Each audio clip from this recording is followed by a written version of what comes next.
Welcome to Nerds of the West, and today we are giving you our thoughts on Rats of Wistar. This is the heavy Euro game that we're going to talk about all the different things that are going on in it, what we think of them, and at the very end put it on our Nerds of the West ranking list. This is how we like to review games here, not based on an objective scale, but just, if given the opportunity, what we personally would prefer to play. Let's just take all the different parts of the game that are a little bit intangible, the size, the playtime, all those things, and make a consideration between it and other games. We, the people that are going to be doing this, my name is Tom, we have a Chris. You can trust me. And we have a Shaune. Spinny board. Shaune, speaking of the spinny board, can you tell us how Rats of Wistar works and what is going on in this game that people need to know? Right, so this is a worker placement game. You basically have 3 main workers and then a bunch of little, basically power-up workers. So they affect your actions that you choose. And how you play a turn is you pick a space on this spinny board to place your little token out. And where the segment is, so the wedge is the main action, and then the little space that you put on the board are the bonus actions. But you can do it any order you like. So you can do the bonus action first if that's better for you, or the main action first, whatever you choose there. And they do various things throughout the board. The power of the actions is dependent on these little mice being in the space next to those main actions. And then you've also got this second half of the board that is entirely about exploring the house and eventually stealing some cheese. You've got missions, you've got objectives, you invent cards, you do a lot of things in this game. This game is very pretty. The art style is like very striking. Yeah, talking about the art, that's something I really wanted to throw my 2 cents in. It is really well done. Like, just showing off some of these cards here. Yeah, you've got the... Got it stuck. Oh, no. We've got the hero mice, hero rats, and like they're just so well detailed. I love the theming. You've got like the invention cards, like this here, the magnetic compass, which is just a leaf sitting on some water and a bottle cap. Hilarious. Which is great. You've got stuff like mechanical arm, so you can, make your guys better. You've got Cabinet Maker Studios to be able to do various actions better. So yeah, the art it all works really, really well and just lends into that. It's a nice level of whimsy and like, oh yeah, if rats were like invading a house, this is what it would look like. Yeah. It's a lot of goofs and gags. Like, I think Shaune had like a USB stick that was like the encyclopedia. Which was like, it's just funny. It's just like a novelty to sort of look at each card as it comes out. Yeah, it's in here somewhere. Don't know where I put it. Yeah. There are too many. That's about where my enjoyment of this game stops. Okay. This is we likened this to Goong because we joked about Chris having first player luck. There is too much variability in this for this to be a tight Euro, because that's what I was expecting coming in. I love the idea of movable actions, and your actions are based on the power of how many mice you have. So that's a resource to manage where your mice are currently placed, how many you have, and how you interact with them. But it gives you a few different ways to move them, both in extra tokens and unlocking new mice. I thought that would be really cool. What it turns into is there's one good action to take and you can't take it because somebody else already has, and they get 3 times as much value as you in a turn, and you can't do anything about that. This is a game that I thought there'd be multiple paths to victory and multiple ways to be able to play. And you're like, oh, if I'm doing resources, I can build things. No, because there are so many resources available to you in exploring, you can basically do nothing but exploring and still do better than people who are generating resources. And there's variability in that you don't know what rats you're going to get and what resources you're going to get from flipping these up. But that doesn't matter. You're almost guaranteed to get a resource for going in there, and you're almost guaranteed to get a rat that is going to help you. Shaune had an incredibly strong game. But that's my issue with games with variability to this level, is if there is the variable for someone to have an insanely good game and take 4 actions a turn, and the variable for someone else to do literally nothing, then your game has issues. That variable should be giving people choices, not locking people out of choices. So I think just the fact that your choices are so limited here because all this area is randomized. We started the game like this. Yeah, 1 more degree. Yeah, which meant for the first 2 turns, only 1 person could explore. So Shaune was the only one who could explore because he was the first player. And that limitation in your actual choices of the game just meant that nothing in this game ever felt satisfying to me. I wanted this game to be good because it was interesting, but it just wasn't.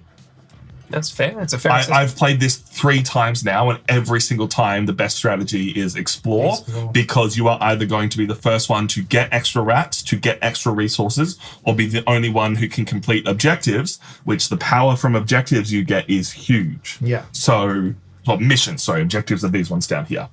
And that's before I even go into the hieroglyphs that this game is. Yeah. You need to check the rulebook constantly just to know how to play. I really wanted to like this game, and I don't think I'll ever play this again. Yeah, I agree. It's definitely skewed towards the exploration. As I was playing, I was trying to think how you would balance that. And I think a lot of it is due to the hidden information, right? If these missions started face up, so you could see what you got if you were the first person to that space to get it. Get rid of those resources, right? Well, missions are face up, so you know what you're working towards, and then you can work towards that on this side of the board. I think 2 things. Yes, get rid of them. That's okay. But if we keep them, maybe one of these symbols, like one with the 3 choices, the game always starts with it on this space. So everybody that's playing has a chance to go there, and you go into the game knowing that you want to kick off your exploration fast. Like maybe that's like a prerequisite. You got to go there first in one of your first turns or in the first round. You got to go there. You've got a few inventions. All right, if I build these inventions, I can work towards this goal and I can be the first one to get it. Yeah. But I mean, the thing is, like, the doors are an interesting concept. I think maybe the resources you get from the doors are probably too good. They need to be a bit basic, because doors should be hindering that player that's pushing in first. Yeah. Because maybe, there is only one spot. So maybe if that happens, then you can't push in far enough, and then that leaves a door open for, yes, you don't get the benefit of the door, but the next person that goes in can swing ahead of you, and they're racing in faster to get these things. I think if it was more of a battle, then it wouldn't be so powerful, right? So maybe if they can figure out a way in a revise or something, or house rule it that you can make it more of a battle to do exploration first up, then their exploration won't be as powerful, because more people will be completing objectives. They won't be so open. Like for me, as you can see from the board here, I've completed, almost 10 objectives, really, 8 in total. I feel like doing that gets you resources to get more, like that builds an engine on its own. Correct. So I basically sat over here and was like, cool, I'm just going to do that, because everything that I wanted to do on the rest of this wheel, I could get done through completing objectives. Yeah.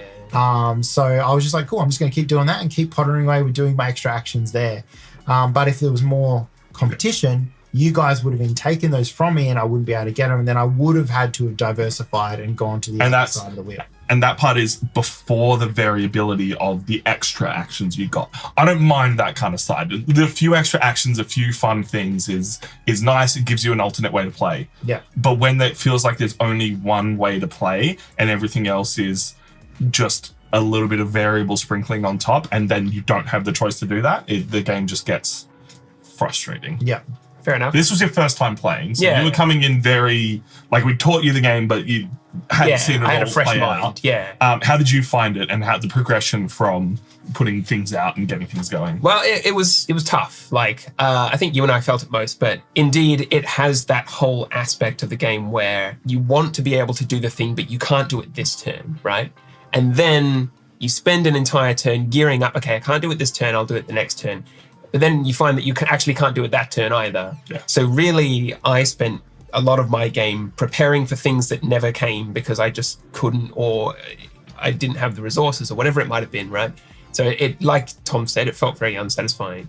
I reckon if I could redesign the game, I'd add one empty spot on each of the 6 sectors. It doesn't have any bonus actions, so it's not optimal, but you can at least do the main action without the benefit of having one of the It's really easy. You see this thing here, you go there. Yeah. Like, for example, there were plenty of times in the early game where multiple players might have wanted to explore or build a bed or whatever it might have been. At least being able to do it and foregoing any bonus actions would have at least gotten you on track to your... Yeah. And if this was like a proper building up and having things, like I really wanted to like you're managing multiple workers. That's cool. I like that idea. Scrap that entirely. The more workers you unlock, the stronger your actions become. Every single time you place out a worker, all your rats go there. Your actions always get stronger. As the game progresses, you get stronger. Yeah. So it makes it a totally different game. It does, yeah. But it just feel far better than like Chris and I actually tried to unlock workers and Shaune didn't, and Shaune still did better than us. Yeah. In a worker placement. Yeah, true. I guess because part of the benefits of going into the house and stuff is you get a mix of everything. So you're getting metal and wood, and you're also getting tokens that let you move workers and such, right? So what I had pre-planned in my brain was that I was going to unlock as many workers as I could early, and I was going to diversify them about the board such that every time the wheel spun and I wanted to go somewhere or somewhere else, I wouldn't need to waste time moving workers. I could have a spread, an even spread. Yeah. But like Tom was explaining, if you've got 2 workers on the board at any time, and if you wanted to take an action for which your workers weren't there, and all you had to do was spend 2 of these tokens, which you gained inconsequentially through action cards or parts of the house, then it's as good as having 6 workers with 2 in each sector. Does that make sense? Yeah. So that maybe didn't shine through enough. So if that was your strategy, like it was for Tom and I, it wouldn't have helped as much. Yeah. And it's supposed to be balanced by the variable of luck, of what missions you need to complete and what objectives there are to score bonus points. But once again, extra variability doesn't make the game interesting. It just makes it far swingier. I don't want to say this is worse than Goong, but... We mentioned Goong a few times, and that is because the first time I played Goong, I did almost exactly what Shaune did this game. I went the exploration part of that, because there's 7 different places you can go, and I went exploration, and I had the exact same experience. Doing exploration gave me like bread and butter resources as I went, so other people who were wasting time in other areas trying to get one particular thing, I was just getting as a free ride in between doing extra combo actions. This thing combos into another thing. And that's how I ran away with the game in Goong. It was giving you more options. Having more resources gave you more flexibility to do other turns. Whereas if you're doing just one thing and getting one type of resource, not getting variety, you're locked into still then making your next turn to spend those resources. But if you're locked into that space and then on your turn, the board looks like this...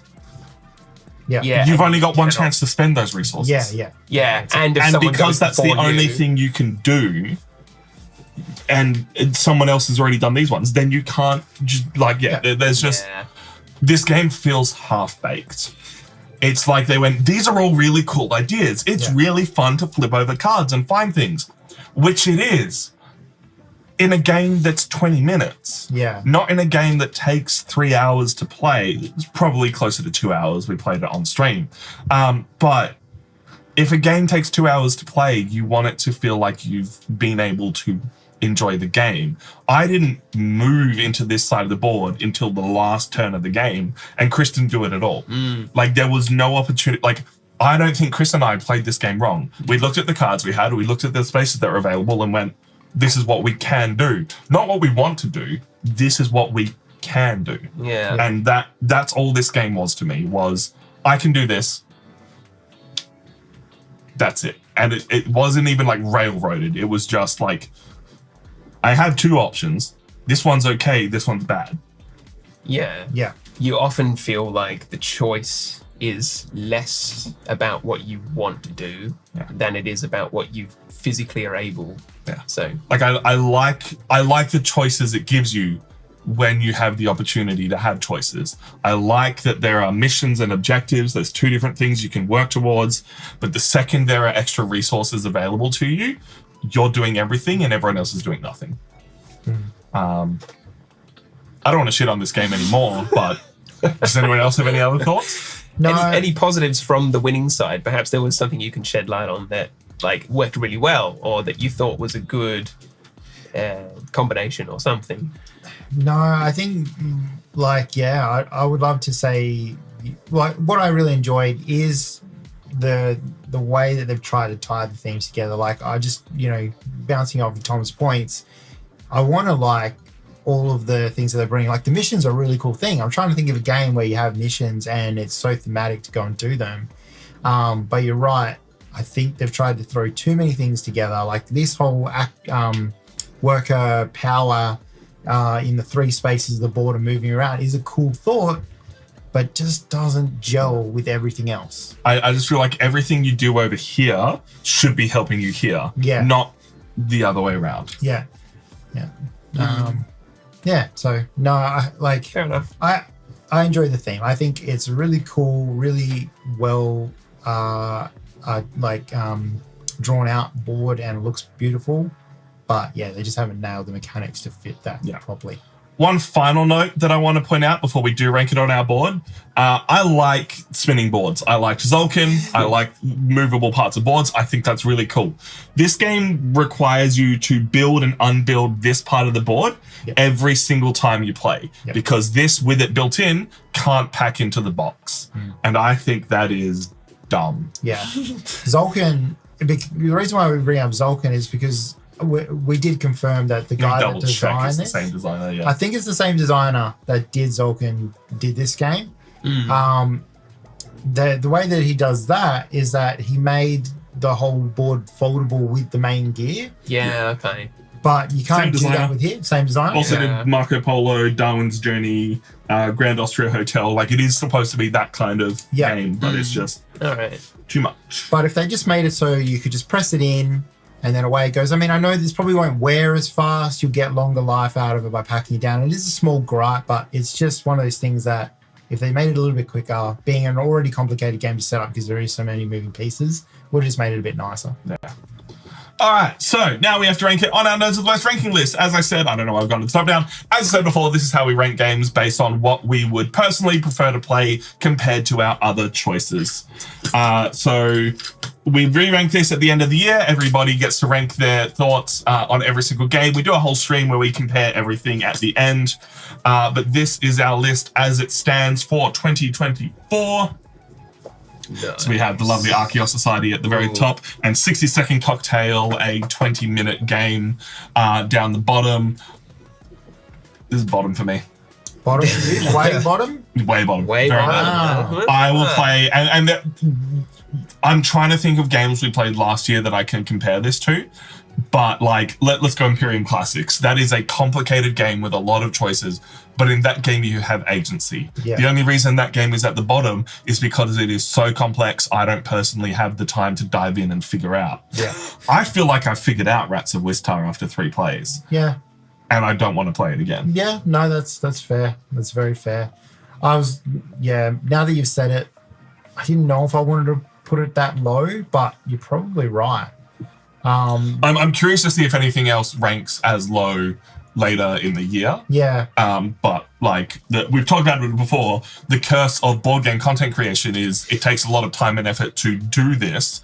I played this game 3 times in this last week to prepare to do this stream, which means I don't have time to play other games. So we only pick games that we think we're going to enjoy to play on stream so that we have the time and effort to go into it, which means most of the time we play games that we like.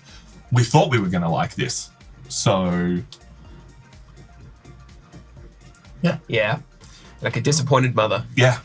I'm just going to say I'm going to put it above 60-second Cocktail, not because that game's bad, it's just because personally, if we're rating them, which games we'd like to play ourselves over other games, I prefer heavier games. Yeah. And that's the reason why. I'd pull it out over 60-second Cocktail, but I definitely wouldn't pull it out over Imperium Classics. So, yeah, down the bottom for me as well, pretty much. Nice. I think I'm going to be a bit nicer. It certainly wasn't a top tier game by any stretch, nor really a mid tier game for me, but I'll probably put it maybe just below Mantis, around about this level, so maybe on line with Space Base. But if we average out our it's going to be toward the bottom of the board. So that's our thoughts. That's where we've rated it. If you have any thoughts, feel free to leave the comments down below or jump into stream and tell us why we're wrong in the future. We won't always respond to those messages, but we'll try to if we're in between different games. I'm going to move this down one little moment so we can jump in and have a look at one chat that has just come through. Morgan says, if Shaune had to chase the wheel to keep exploring, would that have helped? I think it would have. if the exploration wasn't a main action, so you had to find the spots on the board to do it, and your workers were doing other things for the main action. So like this side of the board is to get resources to then go over here. It very much would change the game. Yeah, I think if the exploring the farmhouse was like that's the thing you do every time you place your guy out. Like you guys want to get into the farm and take some resources and stuff, but they also want to build their lair up. They want to do some wood chopping and think about inventions as well, and you know, bettering themselves. But they always spend the other part of the action going into the farm to see what they can do and what missions they can complete. I think that would be better. Yeah, fair enough. For sure. It's a good idea. Yeah, because then you're right. Like you go, cool. You're looking at the board and you go, cool. I want to do explore when it's here to combine both these actions together to maybe do something better. Don't know how they would do that, but that sounds like a better outcome. See how we go. That's our thoughts. Once again, we've been Nerds of the West talking about Rats of Wistar. We've had Shaune. Hey. Chris. So long. My name's Tom, and we'll catch you next time. Bye-bye.